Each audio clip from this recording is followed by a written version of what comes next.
आप सभी बालक और बालिकाओं का रिदम कोचिंग क्लासेस के ऑनलाइन प्लेटफॉर्म पर स्वागत है। आज हम एजी बायो का चैप्टर 10 पढ़ेंगे, जिसका नाम है केचुए की संरचना एवं कृषि में महत्व। इस चैप्टर के अंदर हम केचुए के बारे में पढ़ेंगे और जो उसका कृषि में महत्व है उसके बारे में पढ़ेंगे। तो आइए शुरू करते हैं। केचुआ, केचुए का वैज्ञानिक नाम होता है फेरिटिमा पोस्टुमा और ये एनिलिडा संघ में आता है। इसका रंग लाल भूरा होता है। आकार लंबा और बेलनाकार होता है। इसकी लंबाई 150 mm होती है और 3 से 5 mm ये चौड़ा होता है। जो केचुए की त्वचा होती है वो मुलायम, चिकनी और नम त्वचा होती है। केचुआ 100 से 120 खंडों में बटा हुआ होता है। इसमें द्विपार्श्व सममित पाई जाती है। उत्सर्जन नेफ्रिडिया के द्वारा होता है। जो भी एनिलिडा संघ में आते हैं उन सभी का उत्सर्जन नेफ्रिडिया के द्वारा होता है और श्वसन नम त्वचा के द्वारा होता है। जनन द्विलिंगी होते हैं, मतलब नर तथा मादा जनन क्षेत्र एक ही शरीर में होते हैं। जो केचुआ होता है उसके नर और मादा शरीर एक ही शरीर के अंदर होते हैं।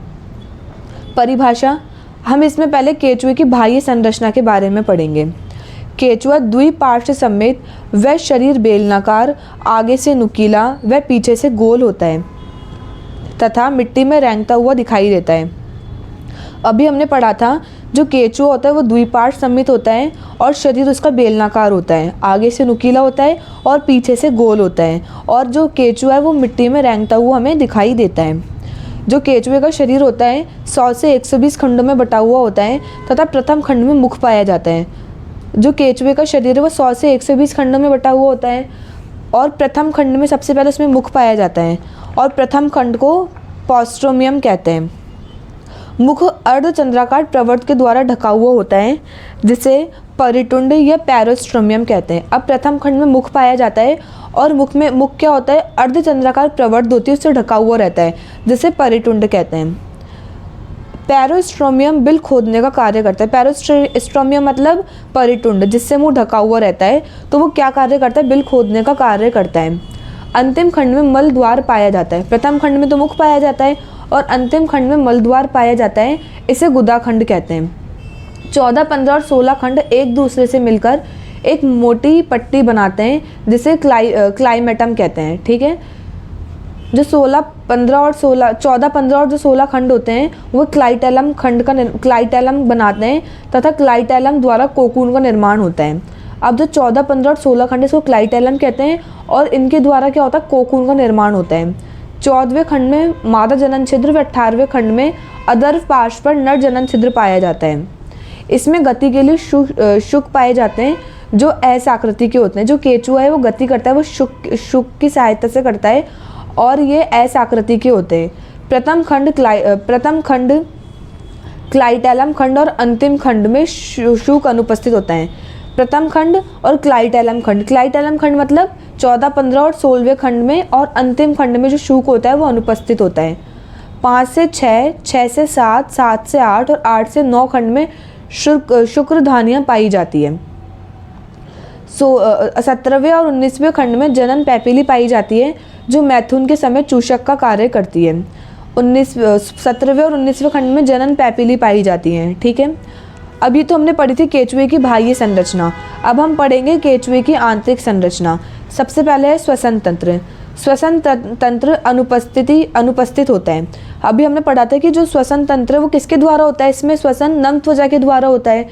तो जो केचुआ है उसके अंदर जो श्वसन तंत्र वो अनुपस्थित रहता है और इसमें श्वसन नम त्वचा के द्वारा होता है।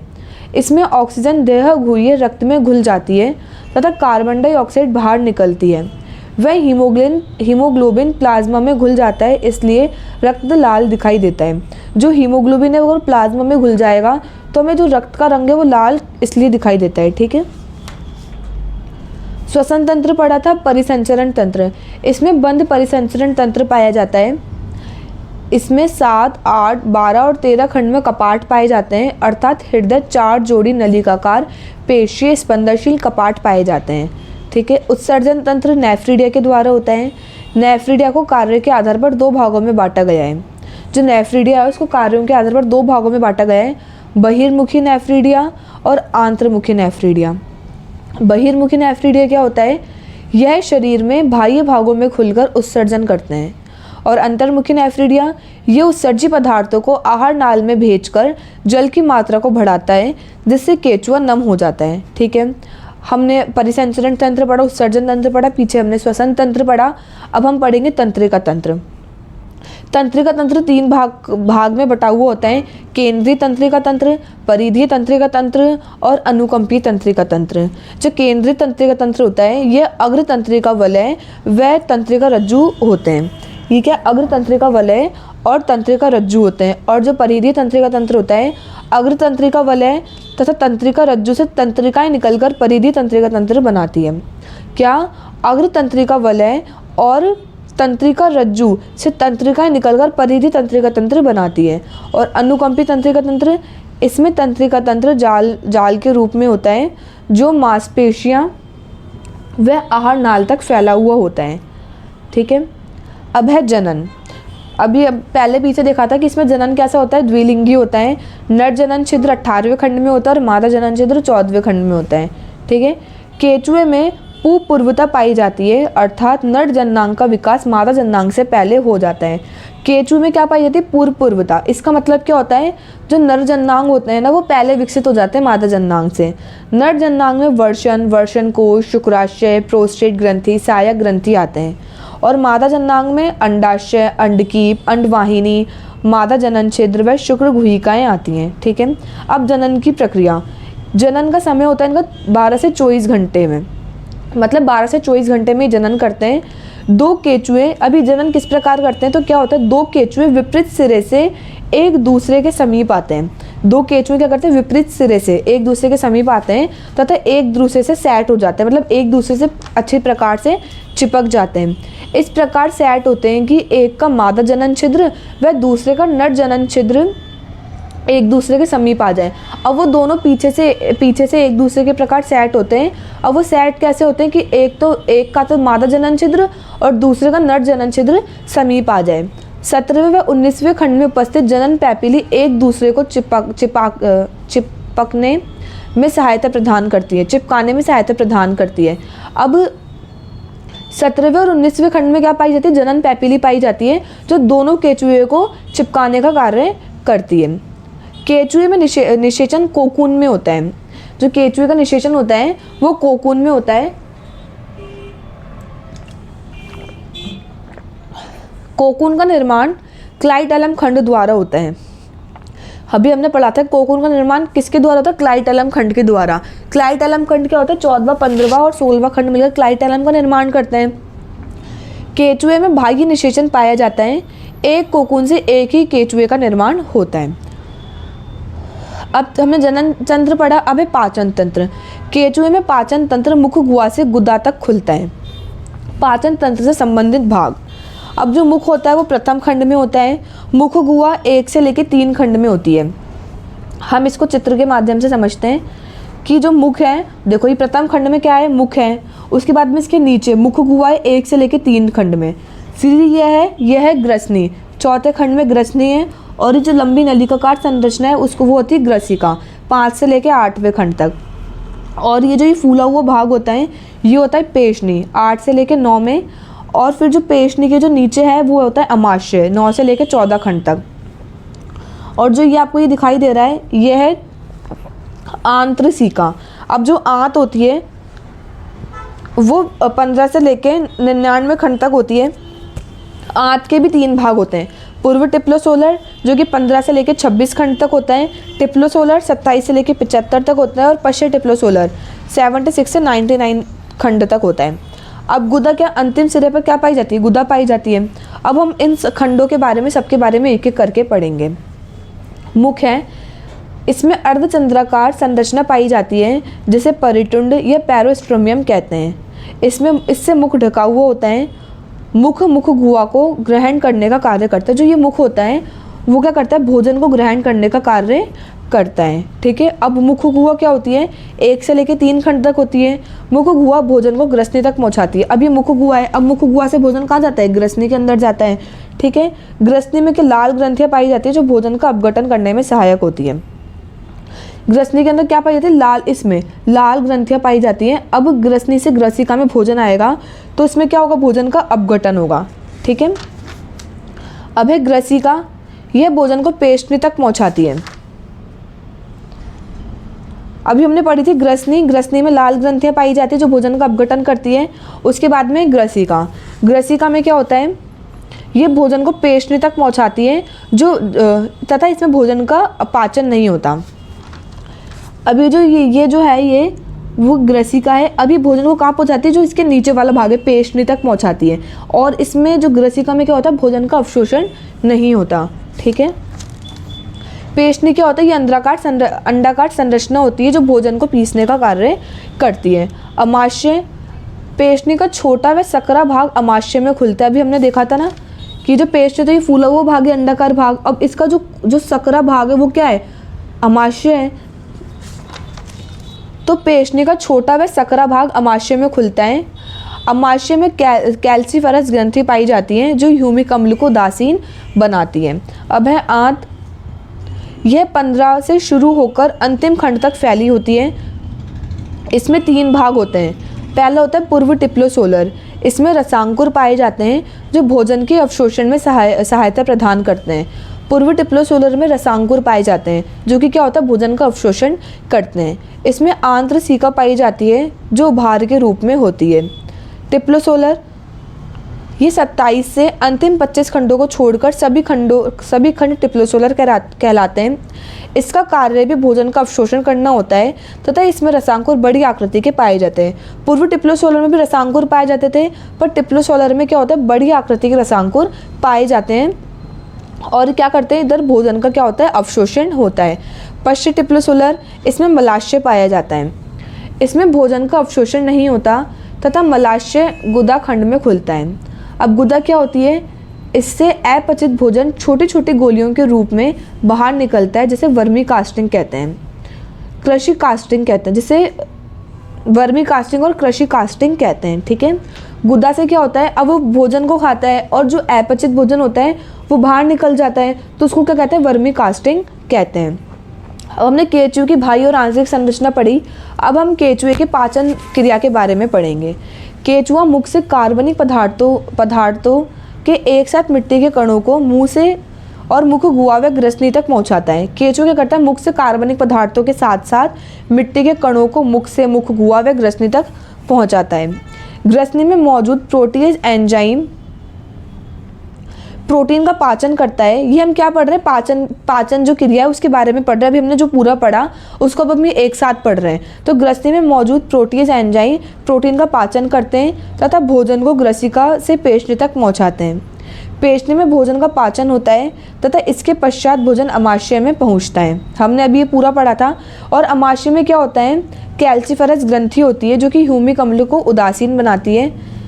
इसके पश्चात भोजन आंत में पहुंच जाता है। पूर्व टिप्लोसोलर खंड में छोटे छोटे रसांकुर होते हैं जो भोजन का अवशोषण करने में सहायक होते हैं।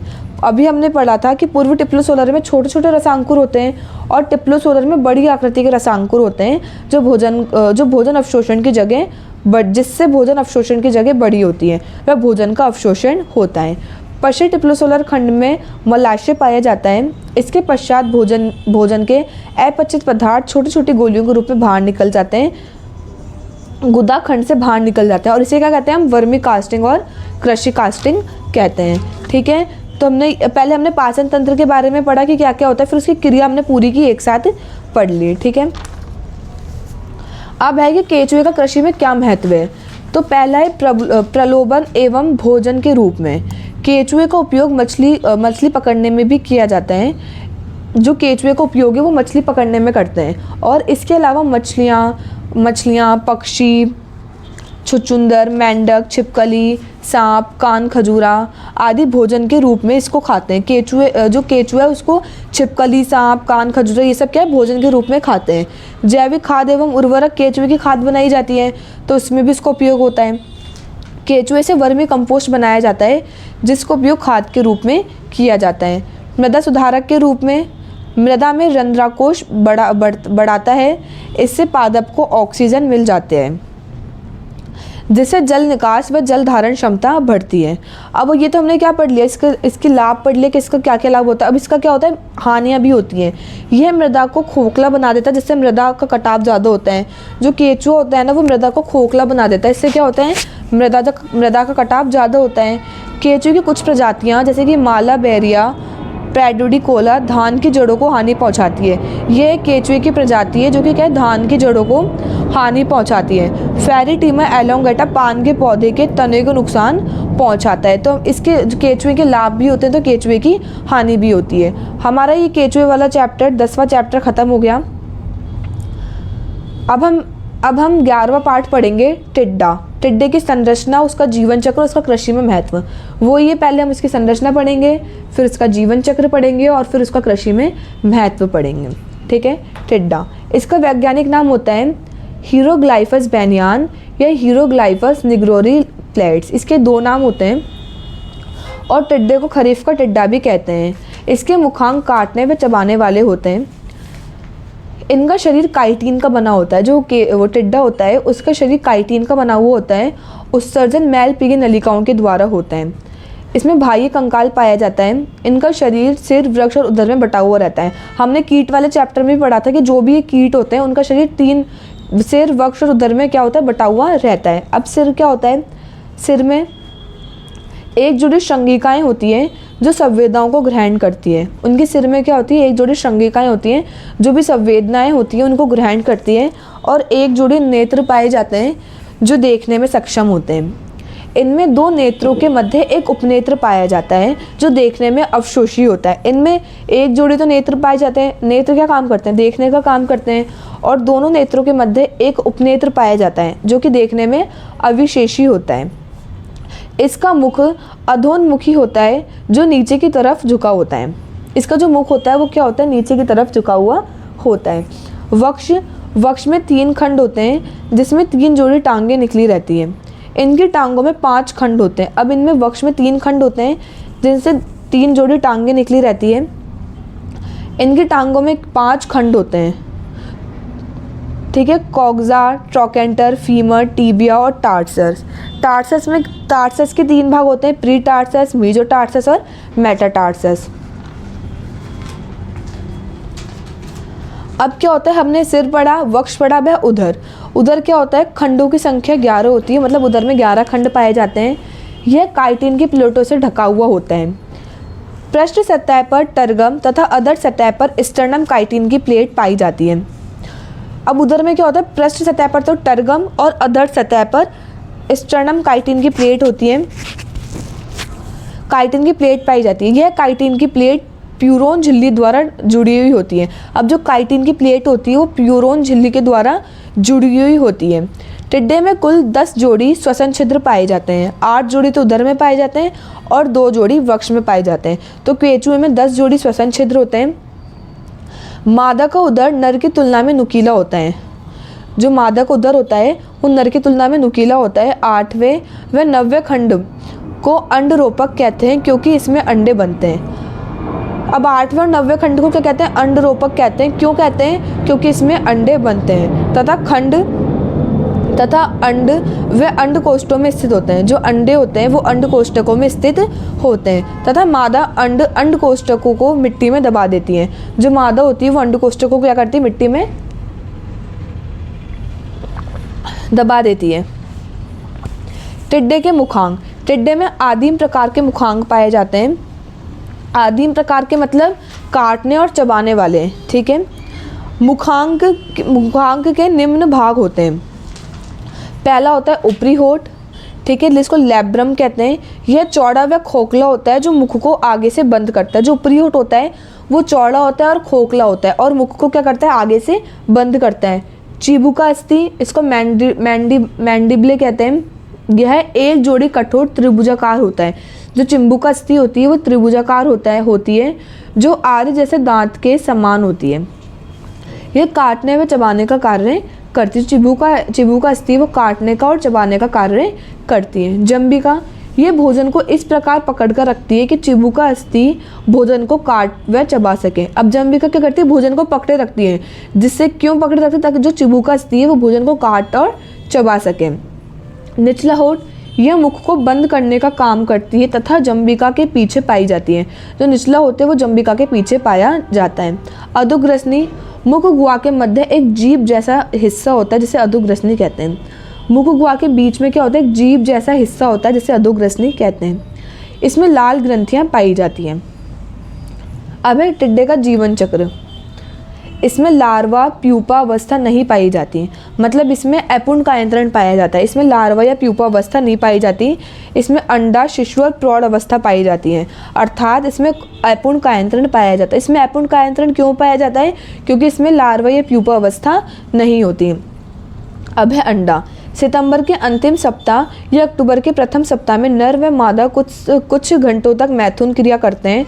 नर मैथुन क्रिया के पश्चात मर जाता है व मादा बलुई मिट्टी में अंडे को अंड कोष्ठकों में दबा देती है।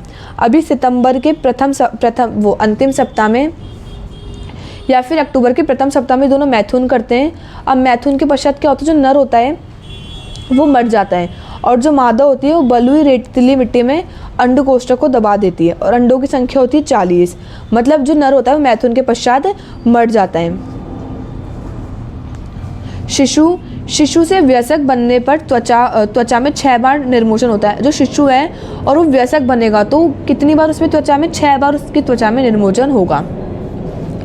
निर्मोचन क्या होता है, टिड्डे का काइटिन का बना होता है। जो टिड्डा होता है वो काइटिन का बना होता है तथा वृद्धि करने के लिए काइटिन युक्त ढांचा शरीर से निकाल देता है, जैसे निर्मोचन कहते हैं। टिड्डा काइटिन का बना होता है, अब वो वृद्धि करने के लिए क्या करता है, जो काइटिन होता है ना उसको निकाल देता है, जिसे क्या कहते हैं, निर्मोचन कहते हैं। और वो निर्मोचन कितनी बार करता है, 6 बार करता है। द्वितीयक निर्मोचन के पश्चात पंखों का विकास होने लगता है तथा शिशु से वयस्क बनने में नर को 70 दिन और मादा को 80 दिन लगते हैं। प्रौढ़ वर्ष में इसकी एक पीढ़ी होती है। जनन के बाद नर व अंडा देने के बाद मादा की मृत्यु हो जाती है। अभी हमने पढ़ा था कि जैसे ही वो दोनों मैथुन करते हैं, नर और मादा, तो नर तो क्या करता है, मैथुन के पश्चात मर जाता है और जो मादा होती है वो अंडे देने के पश्चात मर जाती है। टिड्डे का कृषि में क्या महत्व है? टिड्डे का कृषि में बहुत कम महत्व है क्योंकि यह फसलों को नुकसान पहुंचाता है। टिड्डा है वो फसलों को बहुत ज़्यादा नुकसान पहुंचाता है, तो इसका कृषि में क्या है, बहुत कम महत्व है। इसका पारिस्थितिक तंत्र में कुछ महत्व है, जैसे कि अत्यधिक भोजन करने के बाद यह मल भी अत्यधिक करता है। जो टिड्डा होता है वो क्या करता है, भोजन बहुत अधिक करता है और भोजन अधिक करेगा तो ये मल भी अत्यधिक त्यागता है।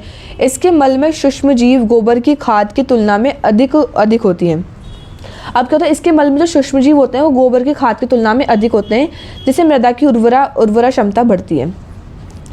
अब क्या, इसकी जो खाद होती है, मतलब इसका जो मल होता है ना वो अधिक उर्वरक होता है गोबर की खाद से, ठीक है। तो इससे जो मृदा की उर्वरा शक्ति है वो भी बहुत अधिक बढ़ती है तथा पौधों का विकास भी अच्छा होता है। मृदा की उर्वरा शक्ति बढ़ेगी तो पौधों का विकास भी अच्छा होगा। मकड़ी, पक्षी व छिपकली द्वारा ही खाया जाता है। कुछ देशों में इसे भोजन के रूप में भी खाया जाता है। तो टिड्डा होता है उसको क्या करता है, कुछ देशों में भोजन के रूप में खाया जाता है। जैसे दक्षिणी मैक्सिको में इसे चापुलाइन व्यंजन बनाया जाता है। टिड्डे से क्या बनाया जाता है, दक्षिण मैक्सिको में चापुलाइन व्यंजन बनाया जाता है। डेंगू मैन नाइट मार्केट में इसे खाया जाता है। चाइना में एक डेंगू मैन नाइट मार्केट लगता है जहाँ पे इसे खाया जाता है। इंडोनेशिया व जावा में टिड्डे को तलकर खाया जाता है। इंडोनेशिया और जावा में क्या करते हैं, टिड्डा होता है उसको क्या तलकर खाते हैं। तो इधर केचुए वाला टिड्डे वाला चैप्टर हमारा ख़त्म हो गया। आशा करती हूँ आप लोगों को ये समझ में आया होगा। 12वां पाठ मधुमक्खी पालन एवं कृषि में महत्व पढ़ेंगे। जो मधुमक्खी है वो आर्थ्रोपोडा संघ में आती है और जो इसका वर्ग होता है वो होता है इंसेक्टा। यह सामाजिक प्राणी है। जो मधुमक्खी होती है वो सामाजिक प्राणी है जो स्वयं के बनाए हुए मोम के छत्तों में रहती है। छत्ते में एक रानी, कई 100 नर, बाकी सब श्रमिक होते हैं। छत्ते में क्या होती है, एक रानी होती है, कई 100 नर होते हैं और बाकी सब श्रमिक होते हैं। मधुमक्खी से हमें शहद तथा मोम मिलता है। शहद से औषधियाँ व मोम से सौंदर्य प्रसाधन बनाए जाते हैं। छत्ते में इनकी संख्या नर, रानी व श्रमिक की 20,000 से 50,000 होती है। छत्ते में जो मधुमक्खी की संख्या होती है वो 20,000 से 50,000 होती है। भारत में मधुमक्खी की निम्न प्रजातियां पाई जाती हैं, जैसे कि सारंग मधुमक्खी, इसका वैज्ञानिक नाम होता है एपिस डॉर्सटा और ये देशांतर स्वभाव की होती है। भंवर मधुमक्खी एपिस इंडिका, इसको शहद के लिए पाला जाता है। यूरोपियन मधुमक्खी एपिस मेलिफेरा, इससे कृत्रिम रूप से शहद निकाला जाता है। छोटी मधुमक्खी एपिस फ्लोरिया, इससे इस वाली मधुमक्खी से शहद कम मिलता है। डंपर मधुमक्खी एपिस मेलिपोना, इससे भी क्या होता है, शहद कम मिलता है। कृत्रिम रूप से एपिस इंडिका व एपिस मेलिफेरा का पालन किया जाता है। जो एपिस इंडिका है और एपिस मेलिफेरा, इन दोनों का पालन कृत्रिम रूप से किया जाता है। रानी नर व श्रमिक के कार्य का विभाजन।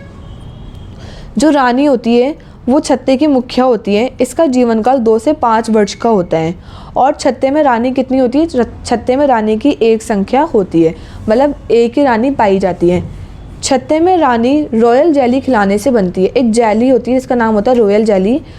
तो जो भी इस जेली को खाता है तो वो रानी बन जाता है। रानी में मॉम ग्रंथियाँ व उसके मुखांग कम विकसित होते हैं। रानी में मॉम ग्रंथियाँ और मुखांग कम विकसित होते हैं और जो मॉम ग्रंथियाँ उनका अभाव होता है। यह अपने जीवन काल में केवल एक बार मैथुनिक उड़ान भरती है। जो रानी होती है अपने जीवन काल में एक बार मैथुनिक उड़ान भरती है। इनका जन्म निषेचित अंडे से होता है। इसका जो जन्म होता है रानी का, वो निषेचित अंडे से होता है, मतलब ये टूमैन होती है, यह द्विगुणित होती है। जब ये मैथुनिक उड़ान भरती है तो केवल योग्य नर से ही मैथुन की क्रिया करती है। ये जीवन में एक बार मैथुनिक उड़ान भरती है और उड़ान भरने के बाद जो केवल योग्य नर होता है उससे मैथुन करती है। शुक्राणुओं को यह शुक्रधानी में एकत्रित कर लेती है। वह समय समय पर संख्या के अनुसार श्रमिकों की संख्या बढ़ाती है। मतलब जो रानी होती है वो केवल एक ही बार मैथुनिक उड़ान भरती है, फिर वो मैथुन किससे करती है, जो योग्य नर होता है उससे मैथुन करती है। अब जो शुक्राणु होते हैं उसको क्या करती है, शुक्रधानी में एकत्रित कर लेती है और समय समय पर श्रमिकों की संख्या बढ़ाती है। अब है नर, यह अनिषेचित अंडे से बना हुआ होता है। अनिषेचित अंडे से मतलब ये एन होता है। यह रानी से आकार में छोटा होता है। इसमें पराग थैली, डंग तथा मॉम ग्रंथियों का अभाव होता है। इसमें जनन तंत्र विकसित होता है तथा इनका कार्य केवल मादा को निषेचित करना होता है। जो मधुमक्खी में जो नर होता है उसमें क्या होता है, उसका जनन तंत्र विकसित होता है और इसका कार्य मादा को निषेचित करना होता है। जब छत्ते में भोजन की कमी हो जाती है तो श्रमिक इन्हें बाहर निकाल देते हैं। अगर है ना वो छत्ते में भोजन की कमी हो गई तो नर को क्या करते हैं, जो श्रमिक होते हैं वो बाहर निकाल देते हैं तथा भोजन के अभाव से जो नर होता है उसकी मृत्यु हो जाती है। श्रमिक यह निषेचित अंडे से बनते हैं, मतलब टूमैन, तथा इन्हें रॉयल जेली कम मिलती है। अब रानी भी होती है टूमैन, नर एन होता है और श्रमिक कैसे होते हैं, टूमैन होते हैं और इनको रॉयल जेली क्या होती है, कम मिलती है। इसमें मॉम ग्रंथियाँ पाई जाती हैं। इसमें मुखांग काटने व चबाने वाले होते हैं। इनकी पिछली टांगों पर ब्रश के समान बाल व पराग थैली होती है। श्रमिकों के कार्य, शत्रुओं को छत्ते की रक्षा करना, शिशु के लिए भोजन एकत्रित करना, मधु व पराग कणों को लाना, छत्तों की मरम्मत करना, ये क्या होते हैं, श्रमिक के कार्य होते हैं। अब श्रमिकों के कार्य, श्रमिक मधुमक्खियाँ अपने कार्यों को 2 भागों में बांटती है। पहला दल मधु व पराग को खोजता है और दूसरा दल मधु व पराग को लेकर आता है। अब क्या होता है, जो श्रमिक मधुमक्खियाँ होती है वो कार्यों को 2 भागों में बांट लेती है। जो पहला दल होता है वो मधु और पराग को खोजता है और दूसरा दल मधु और पराग को लेकर आता है। कैसे कि पहले दल में जब किसी को मधु व पराग दिखता है तो वो भोजन को अपने शरीर पर लगाकर सूरज की रोशनी में गोल गोल घूमने लगती है। अब क्या होगा, पहले दल में किसी को भोजन मिला तो वो उस भोजन को क्या करती है, अपने शरीर से लगा लेती है और सूरज की रोशनी में गोल गोल घूमती है। गोल गोल घूमने को क्या कहते हैं, इस नृत्य को वंगल नृत्य कहते हैं। गोल गोल नृत्य करते हुए मधुमक्खी पंखों को फड़फड़ाती है एवं भोजन की दिशा में सीधे चली जाती है। ठीक है, गोल गोल नृत्य करते हुए जो मधुमक्खी होती है वो क्या करती है, फड़फड़ाती हुई भोजन की दिशा में सीधी चल जाती है और दूसरा दल क्या करता है, भोजन को लेकर आता है। शहद बलवर्धक प्रसन्नता प्रदान करने वाला होता है। प्राकृतिक छत्ते में शहद हमेशा छत्ते के ऊपरी भाग में होता है। जो प्राकृतिक छत्ता होता है उसमें जो शहद होता है वो ऊपरी भाग में होता है। मधुमक्खी में पूर्ण कायांतरण पाया जाता है। पूर्ण कायांतरण मतलब अंडा, लार्वा, प्यूपा और वयस्क। राजस्थान में मधुमक्खी पालन प्रशिक्षण केंद्र है शिवदासपुरा जयपुर में। उत्तर प्रदेश में राजकीय मधुमक्खी पालन प्रशिक्षण केंद्र ज्योतिकोट। अखिल भारतीय कृषि अनुसंधान केंद्र कृषि पालन कोटा में है। इसके अलावा भारत में हर जगह मधुमक्खी पालन किया जाता है। सर्वाधिक शहद बिहार, तमिलनाडु, केरल, एमपी से प्राप्त होता है। अब एक क्वेश्चन है कि मधुमक्खी का जो शहद होता है वो गाढ़ा कैसे होता है। तो मधुमक्खी मधु को शहद के कोष्ठकों में भरने के बाद जो मधुमक्खी होती है वो मधु को क्या करती है, शहद के कोष्ठक, वो छत्ते के कोष्ठक में भर देती है और उसके बाद पंखों से हवा करती है, जिससे जो शहद का पानी होता है वो बाहर निकल जाता है और जो शहद होता है वो गाढ़ा हो जाता है। मधुमक्खी पालन कृत्रिम रूप से किया जाता है। इसके लिए एक लकड़ी के बक्से नुमा संरचना होती है। जो मधुमक्खी का पालन है वो कृत्रिम रूप से किया जाता है और इसके लिए क्या होता है, एक लकड़ी के बक्से नुमा एक संरचना होती है जिसका एक हिस्सा खुला व दूसरा हिस्सा बंद होता है। बॉक्स 2 भागों में बटा हुआ होता है। पहला हिस्सा ऊपरी भाग का 1/4 होता है जिसे शहद खंड कहते हैं, जबकि निचले वाला हिस्सा 3/4 होता है जिसे शिशु खंड कहते हैं। तथा दोनों भागों के मध्य जाली लगी होती है। श्रमिक मधुमक्खी ऊपरी भाग में शहद को एकत्रित करती है। जो श्रमिक मधुमक्खी होती है वो ऊपरी भाग में शहद को इकट्ठा करती है। शहद खंड में रानी के प्रवेश करने से रानी के प्रवेश को रोका जाता है। अब जो शहद खंड होता है ना, वहाँ पे रानी के प्रवेश को रोका जाता है। अगर नहीं रोकेंगे तो वो क्या करेगी, शहद खंड में अंडे दे देगी। बक्से के अंदर कृत्रिम छत्ता मोम परत वाली धातु पर लगाते हैं जिसमें षटभुजाकार कोष्ठ होते हैं। अन्य उपकरण, अब क्या होता है, शहद निकालने के लिए कौन कौन से उपकरण की आवश्यकता होती है। तो सिर ढकने वाली जाली, इससे मुंह व सिर गर्दन वाला भाग ढक लेते हैं। अब सिर ढकने वाली जाली से क्या करते हैं, मुंह, सिर और गर्दन वाला भाग ढक लेते हैं। रबड़ के दस्ताने, इसके मधुमक्खी के डंक से बचने के लिए इसको पहनते हैं। ठीक है, रबड़ के हाथों में पहन लेते हैं दस्ताने जिससे डंक से बचने के लिए। धुआं छोड़ने वाला यंत्र, शहद की प्राप्ति हेतु टिन का एक डब्बा होता है जिसमें धुआं को छोड़ देते हैं। लोहे की चपटी प्लेट, बक्से के पैंदे को साफ करने के लिए। चाकू, इसे गर्म करके शहद के कोष्ठकों में स्पष्ट करते हैं जिससे मुंह खुल जाता है। शहद निकालने वाला उपकरण, शहद से भरे हुए छत्तों को इसमें डालकर इस प्रकार घुमाया जाता है कि कोष्ठ व शहद अलग हो जाएं तथा टोटे लगाकर शहद निकाल लेते हैं। ये क्या होता है, शहद निकालने के मतलब शहद निकालने के उपकरण होता है ये। अब जो मधुमक्खी उसका कृषि में क्या महत्व है। मधुमक्खी फसलों में परागण की क्रिया करवाती है। सबसे महत्वपूर्ण ये है कि जो परागण की जो क्रिया होती है वो ज़्यादा मधुमक्खी के द्वारा ही होती है। इसके कारण उत्पादन क्षमता में वृद्धि होती है। 80% जो फसलों में जो परागण होता है वो मधुमक्खी के द्वारा ही होता है। मधुमक्खी द्वारा शहद व मोम प्राप्त किया जाता है। हमारा मधुमक्खी वाला चैप्टर भी ख़त्म हो गया। Thank you.